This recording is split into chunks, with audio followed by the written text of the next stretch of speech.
L'info en face se poursuit, 100% jeunes engagés, un format, je le rappelle, dédié qui donne la parole aux jeunes sur tous les sujets qui font l'actualité. Et aujourd'hui, je reçois Myriam El Ajraoui.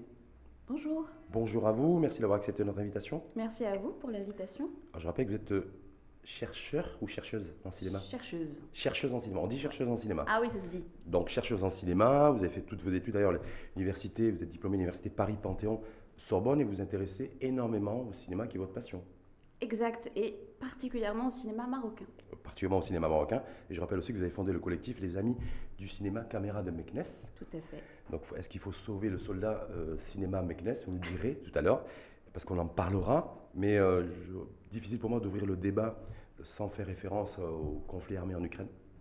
Bien sûr. Parce que je me dis que même on peut être chercheur ou surtout chercheuse en cinéma Ouais. et avoir un avis, une appréciation sur ce qui se passe depuis pratiquement un mois. Tout à fait. En fait, c'est difficile pour moi d'en parler parce que je ne suis pas du tout une spécialiste de géopolitique ou quoi que ce soit. D'ailleurs, mon rapport avec l'actualité est toujours un peu déphasé. Je suis pas dans l'actu comme vous. J'aime quand je suis un peu comment dire, voilà, un peu éloignée de l'actualité. Ça me permet d'avoir un petit recul. C'est un autre rapport avec les choses. Donc moi, quand je vois ce qui se passe avec l'Ukraine, bien sûr, c'est horrible, c'est choquant, mais ce qui attire mon attention en tant que quelqu'un qui est spécialiste des images, c'est en fait le traitement des médias par rapport à cette guerre. Et la grande différence qui est faite entre la manière de représenter cette guerre ukrainienne et celle qu'on a eue il y a quelques années, ou celles même qui ont lieu en ce moment même. C'est-à-dire le traitement médiatique accordé à ce conflit armé en Ukraine est Ouais. différent par les médias en tout cas, par rapport à ce qui s'est passé il y a quelques années malheureusement aussi en Syrie, Bien sûr, ou par exemple. ultérieurement aussi, un peu plus, enfin c'était au début, il y a plusieurs années en Irak, c'est ça en fait? Tout à fait. C'est pas le même traitement pour vous? C'est pas du tout le même traitement. Comme je vous ai dit, je ne suis pas spécialiste de ça, mais je perçois ces images-là comme très différentes. C'est-à-dire qu'on a l'impression que le réfugié ukrainien, par exemple, n'est pas exactement le même réfugié qu'un réfugié africain, un réfugié syrien ou ces guerres que vous avez citées. C'est-à-dire que on n'est pas sur la même... Il n'y a pas d'égalité, en fait. Et que l'Europe, dans son traitement de cette guerre, il y a une plus grande, on va dire, humanité, une certaine sensibilité face à ça, qui se dégage des images et des discours médiatiques qu'on ne trouvait peut-être pas dans les autres. Est-ce que, mesdames, c'est intéressant parce que vous êtes très attaché à l'image et à la retranscription, à Ouais. la diffusion en tout cas. Est-ce que c'est fait intentionnellement ou pas, selon vous? Ça, je ne peux pas vous dire. Je ne sais pas si c'est des questions politiques ou c'est probablement. Mais moi, je ne suis pas dans la tête des gens qui font les médias. Moi, je vois le résultat. Vous voyez, c'est un peu comme ce que je fais dans le cinéma. Souvent, on me dit, mais est-ce que tu penses qu'ils ont vraiment pensé à ça quand ils ont fait... Ce cinéaste a pensé à ça quand il a... Mais c'est pas ce qui m'intéresse. Moi, ce qui m'intéresse, c'est le produit lui-même. Qu'est-ce que ça produit? Je regarde et je vois ce que j'y vois, en fait. Et leur intention, je ne sais pas. Mais ça produit un effet sur nous. Quelle que soit leur intention première, ça produit un certain effet et ça fait que la guerre en Ukraine est vue dans le monde entier aujourd'hui comme quelque chose de bien plus grave. Évidemment que c'est grave, mais c'est vu comme beaucoup plus grave que d'autres guerres qui ont lieu ailleurs. Est-ce que même le fait que, je sais que vous n'êtes pas économiste non plus, hein, vous êtes chercheuse en cinéma, est-ce que le fait que le monde entier en fait est impacté directement ou indirectement par ce conflit armé? On le voit avec la flambée des prix des matières premières, donc la hausse des prix des carburants, des denrées alimentaires. Donc du coup, voilà, comme tout le monde est impacté, ça devient en fait central et un enjeu central à travers la planète, ce conflit. Évidemment, ça devient... Mais est-ce qu'on n'était pas impacté, vous qui connaissez mieux l'économie que moi, je vous retourne la question, est-ce qu'on n'était pas aussi impacté par les autres guerres? J'en sais rien, dites-moi. Si, il y avait aussi des enjeux géostratégiques. Voilà, est-ce que la raison économique est la seule raison qui va nous pousser à avoir de l'empathie pour un peuple? Est-ce qu'il n'y a pas d'autres choses qui font que il y a certains réfugiés qui nous touchent plus ou qui touchent peut-être la communauté internationale et la communauté européenne plus, parce qu'on a l'impression que, vu que c'est des Européens qui sont plus proches, voilà, culturellement, j'ai l'impression qu'il y a plus, voilà, ouais. une empathie plus forte qu'avec un Syrien ou... Est-ce que ça veut dire que ça sera une leçon aussi à retenir de ce conflit? J'espère. Oui. J'espère que ce sera une leçon. J'espère que ça va nous pousser aussi à penser les images, à penser les discours médiatiques, à penser peut-être si on veut revenir au Maroc, penser la question de l'éducation à l'image. C'est-à-dire, moi, je trouve qu'il y a... Bon, c'est pas exactement le sujet, là, mais je vais un peu plus Non, mais loin. allez-y. La question de l'éducation à l'image, au Maroc, elle manque énormément. C'est-à-dire, on est tout le temps confronté à des images, comme par exemple celle de guerre, mais pas seulement. Là, vous et moi, on est en train de créer de l'image. Donc, enfin, surtout les caméramans, vos collaborateurs. Oui. Exact. Donc, on est en train de produire de l'image et de consommer de l'image comme jamais dans l'histoire de l'humanité. Et en même temps, l'éducation à l'image n'est pas une priorité. Est-ce que ce flux continu d'images, pour revenir dans le contexte actuel avec ce conflit armé en Ukraine, fait qu'aussi l'individu, ça a quand même pacte, j'ai envie de dire, de normaliser des scènes de violence, de normaliser des morts, voilà. Parce que c'est ça aussi qui peut être extrêmement dangereux. Je ne sais pas si ça normalise, mais en tout cas, il y a une dangerosité. Il y a quelque chose il faut en fait avoir des outils qui nous permettent de lire les choses, de lire les images et de les questionner surtout, de ne jamais rien prendre voilà, tel quel, comme ça nous est donné, et toujours questionner les choses. Et je pense que le Maroc peut faire vraiment un effort à ce niveau-là, c'est-à-dire par exemple à l'école, dès le plus jeune âge, dans les lycées, et évidemment dans les universités, où, par exemple au Maroc on produit des films, on produit du cinéma, une trentaine de films par an je crois, et ça augmente, hein, ça évolue, mais est-ce qu'on étudie ça? Les études de cinéma sont quand même c'est très rare comme... Très rare, puis il n'y a pas beaucoup forcément de compétences avérées sur le marché, en matière déjà de compétences avérées pour enseigner effectivement cette culture de l'image, ne serait-ce que la critique littéraire et cinématographique, c'est pas quelque chose de très développé chez nous. Déjà. Oui, je pense qu'il y a des choses qui se font, je pense qu'il y a des choses intéressantes. Le problème, selon moi, de ce que j'ai vu par mon expérience personnelle, c'est que c'est un milieu très, très fermé. Il y a des études, il y a des choses qui se font dans l'université, il y a de la critique, etc. Mais c'est un milieu extrêmement fermé. C'est-à-dire, si vous essayez, vous, en tant que... moi, j'étais une personne nouvelle dans ce milieu. J'ai essayé d'intégrer ces milieux, j'ai essayé de venir avec des idées, avec des projets. Eh bien, je n'ai eu que des refus. Donc, vous dites en fait que clairement, le monde de la culture chez nous est un monde extrêmement fermé qui fonctionne un circuit fermé. Écoutez, heureusement qu'il y a certaines personnes, mais ça reste des cas rares. Il y a des gens qui ont envie de rencontrer les autres, de rencontrer de nouvelles personnes, de voir de nouvelles idées, de nouvelles façons de penser le cinéma. Mais le milieu lui-même, le système lui-même, il est extrêmement fermé et c'est vraiment barricadé. Comme vous êtes spécialiste en cinéma et en cinématographie, en préparant l'émission hier soir, je me suis dit, bon, là, je vais poser cette question à Mariam. Est-ce que dans le cinéma chez nous, il y a un avant et un après Covid? Parce qu'a priori, il y avait un espèce de rebond de la fréquentation des salles de cinéma. C'est un indicateur, comme un autre d'ailleurs, mais c'est un indicateur et qu'a priori, les salles sont restées fermées pendant plus d'1 an. Réouverture des salles il y a plusieurs mois et il n'y a pas forcément un regain en matière de fréquentation salle ciné. Donc, du coup, est-ce qu'il y a un avant et un après Covid? Alors, c'est vrai qu'il y a eu une sorte d'engouement. Pendant le confinement, il y a eu un mouvement comme ça de « sauvons les salles de cinéma, elles sont en train de fermer, etc. » Et d'ailleurs, le collectif que vous avez cité sur les Amis du cinéma caméra, il vient de cette mouvance-là, c'est-à-dire... Il est né pendant le Covid. Exactement. C'est-à-dire que j'ai constaté qu'il y avait un peu de mouvement, du coup j'ai lancé un appel et il y a eu vraiment des réponses, un engouement autour de cette question. Et je me suis dit, créons un collectif et voyons ce qu'on peut faire. Sauf que effectivement, chaque cas particulier est particulier, donc il suit son cours. Mais en général, comme vous le dites, on a eu un petit mouvement au début et puis ça s'est tassé un petit peu. Et je me demande si c'est pas ça le problème avec la période du Covid, c'est qu'on a eu tous l'impression, en tout cas l'espoir. Moi personnellement, j'ai eu l'espoir que ça allait changer des choses par rapport à notre rapport aux technologies, aux médias. Et a priori, ça a changé, non, Myriam? Parce qu'on dit que pendant toute cette période du Covid, parce qu'on a passé 2 ans Covidé, mais c'est-à-dire nous tous, on a passé plus de temps à consommer du streaming. Oui. population générale, des DVD, mais surtout du C'est streaming. ça. Et que du coup, après Covid, post-Covid, revenir dans une salle de cinéma, c'est beaucoup plus compliqué quand on est C'est ça. habitué sur son canapé à consommer du streaming. Exact, c'est-à-dire que moi j'espérais que ça allait créer un peu un mouvement inverse. Mais finalement, on voit que c'est bien ce que vous avez remarqué, qui a plus d'incidence sur notre quotidien. C'est-à-dire certaines personnes disaient, bon, et en fait, il y a du streaming, etc., mais les gens, ils ont envie de se voir, ils ont envie de sortir, et ça, il va y avoir un regain d'économie parce qu'on va sortir de ça. Mais finalement, Ça ne s'est pas produit. Ouais, est-ce que finalement ces plateformes, est-ce qu'elles n'ont pas gagné du terrain grâce à Covid en fait? Est-ce que les plateformes de streaming, d'ailleurs, c'est-à-dire l'équation plateforme streaming, salle de cinéma? Ouais.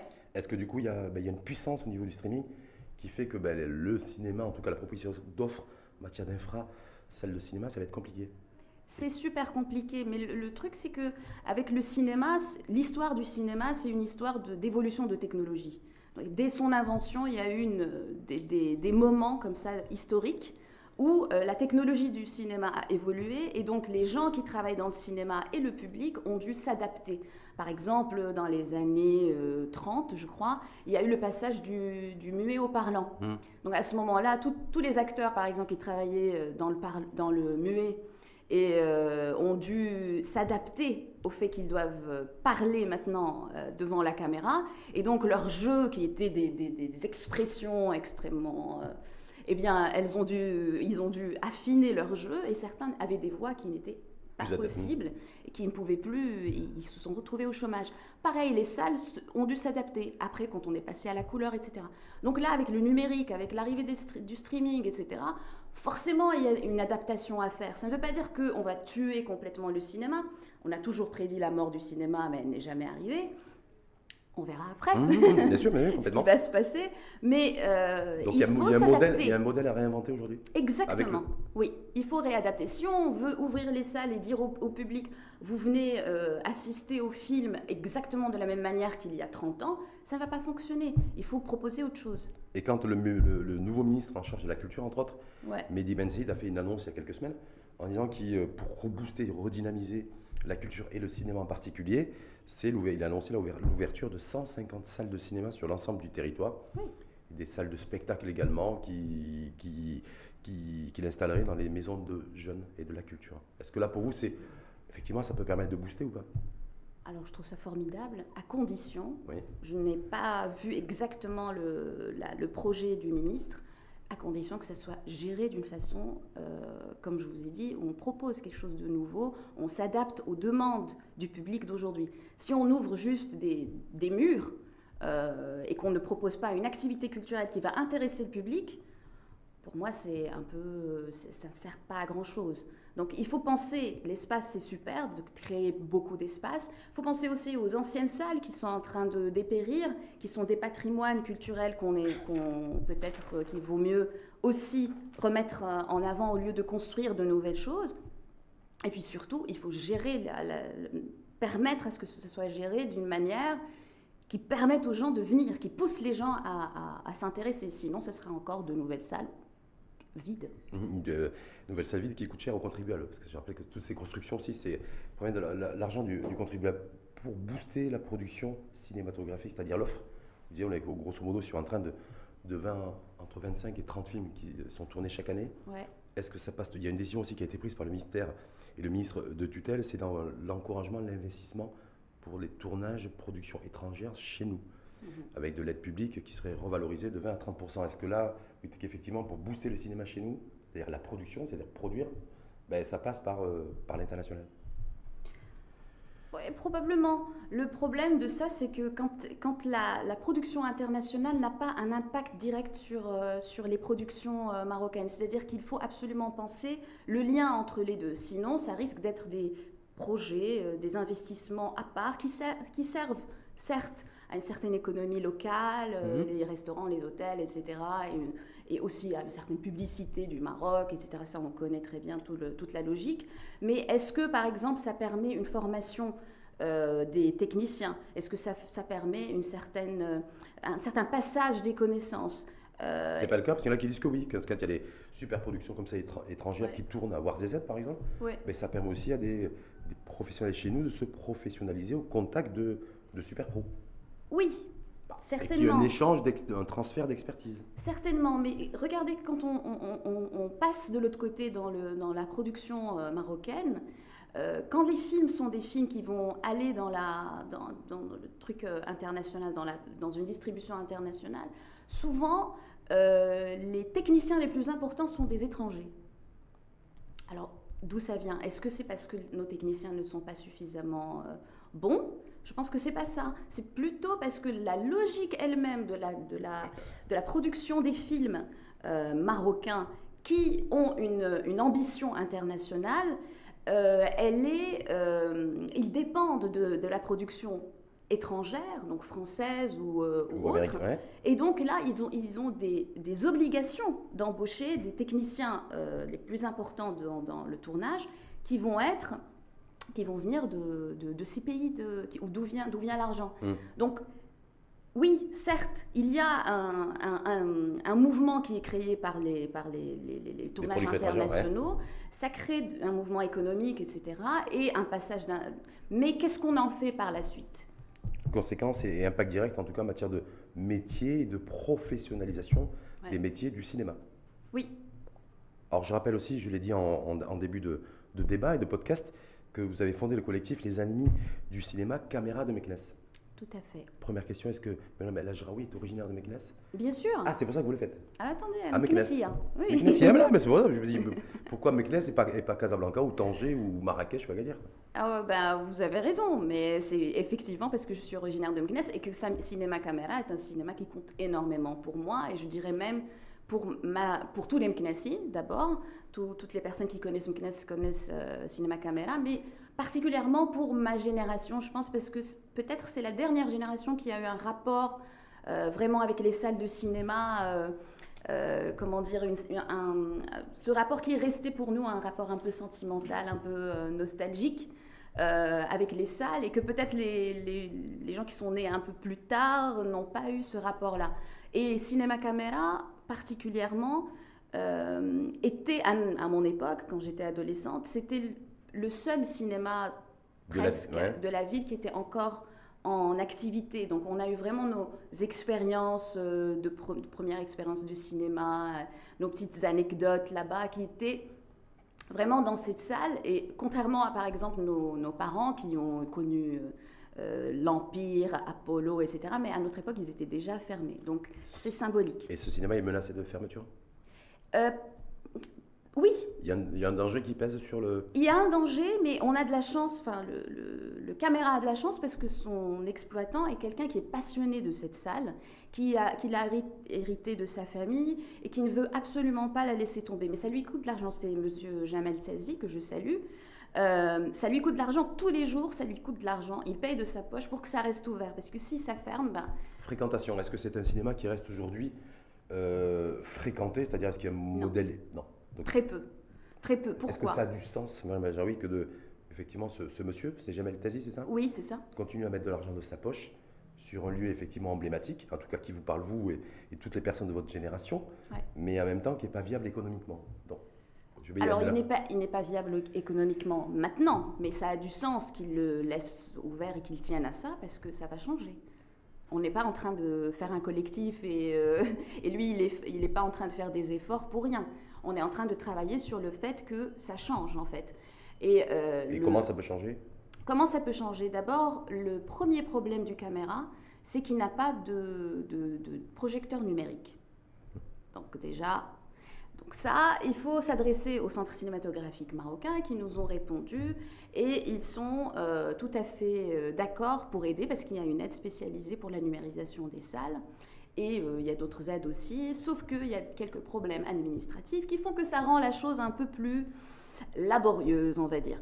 Donc, ce que j'essaye, moi, de faire avec ce collectif, c'est de garder la lumière sur ce cinéma, de pousser les gens à y aller quand même s'il n'y a pas grand-chose à voir dedans. Il y a toujours les mêmes... Parfois, il y a des événements intéressants, mais souvent, c'est les mêmes films, parce que vu qu'on n'a pas de projecteur numérique, on n'a que les anciens films qui peuvent arriver. Donc, l'offre est limitée de diffusion. Voilà. Donc, j'essaye de faire bouger la chose. Il y a d'autres gens qui... En attendant de trouver une solution qui pourrait permettre de dynamiser qui est en train d'arriver. Oui. Donc la caméra numérique le projecteur est en train de... Il est sur la route?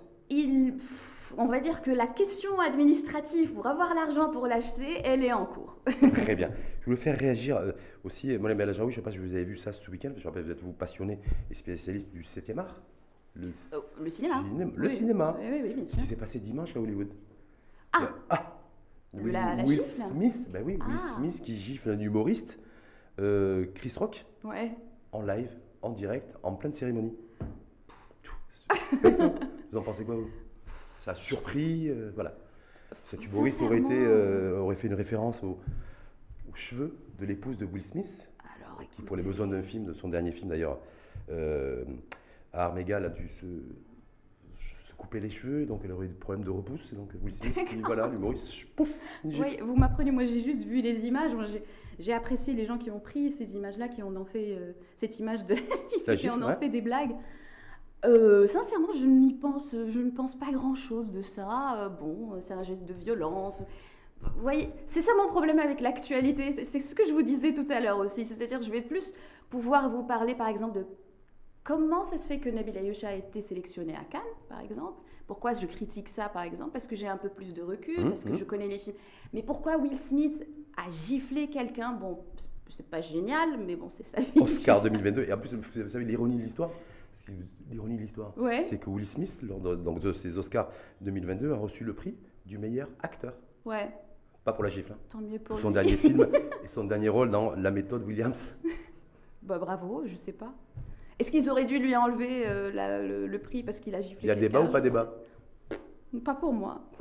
Merci en tout cas, Mme El Ajaoui. Je rappelle donc Guerrière Warriors pour faire en sorte que ce cinéma de Meknès, Tout à fait. caméra, reste en vie Ouais. et dans l'attente d'être doté de nouveaux moyens technologiques Exact. pour pouvoir élargir sa gamme et son offre de diffusion de films. Exact, mais aussi pour qu'on fasse entrer la question de l'éducation à l'image dans l'enseignement, et que le milieu universitaire sur le cinéma, sur l'image, les médias s'ouvre un peu plus. Voilà, ça c'est un peu mes chemins Plus de démocratisation par rapport à cela. Ouais. C'est ça en fait. Et d'ouverture. Et d'ouverture. Merci en tout cas, Merci. Mme El Ajaoui, mais merci aussi pour le coup de l'éclairage, votre éclairage aussi sur ce conflit armé en Ukraine. Et puis voilà, c'est l'image qui est diffusée partout dans le monde. Essayer de prendre un peu de recul, parfois, c'est important. Et parfois, pour peut-être remarquer aussi certains traitements médiatiques inégalitaires dans certains médias occidentaux par rapport à ce conflit-là et par rapport à d'autres conflits précédents. Tout à fait. Armés. Merci en tout cas beaucoup à vous, Mme El Ajaoui. Je rappelle, chercheuse Yes. en cinéma, diplômée Université Paris-Panthéon, Sorbonne. Merci beaucoup. Merci à vous et à très bientôt. Merci.